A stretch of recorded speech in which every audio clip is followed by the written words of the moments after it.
आमा,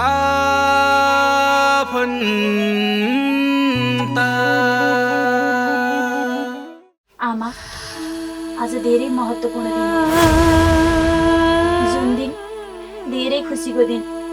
तपाईले आफ्नो प्रिय मान्छेको हातबाट सिउँदोसँगै जीवन रङ्गीन बनाउनु भएको दिन।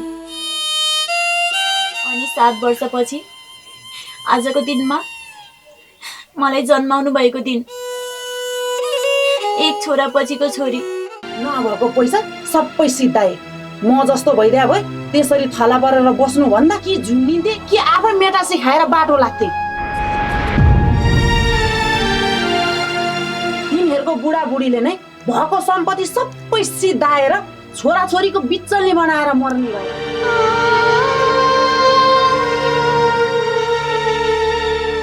अनि अर्को कुरा, आमा चाहिँ अझै पनि 2-4 वटा केटा खेलाउनेती रहेथे।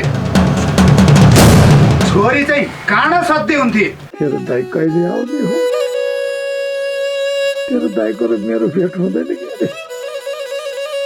तेरो दाइ नआउँदैमा म मर्छु होला। फेरि म मरिगए भने तेरो बिचल्ली पनि भएमा बोकेर लाने मान्छे तपाईँ यतै हुनुहुँदो रहेछ। आफ्नो भन्दा पराई नजिक भन्छन्। हुँदै बुढी छोड्दे, जे पार्ला त्यही टार्ला।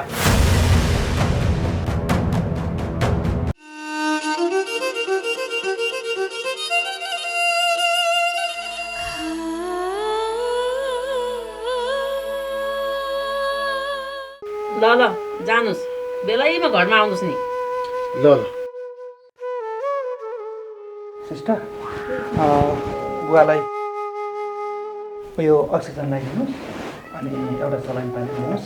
पल्लो घर पल्लो घर छर छिमेक मेरो आफन्त छन्। उनीहरूले सुन्यो भने मेरो बेइज्जत हुँदैन? तेरो पनि यो गाउँमा इज्जत छ र? इज्जत भएको भए त छोरो मान्छेले बोलेको कुरा पुरा गरिहाल्छ। त्यतिसम्म पनि अलि सोचिसकेका छैन सर। अब बुढी माइतबाट आओस् अनि सरसल्लाह गर्नु पर्ला। हुन्छ हरिजी, म अहिले लाग्छु। हस् सर। किन बे गराउनु मैले तेरो? त आफै गर्न अब।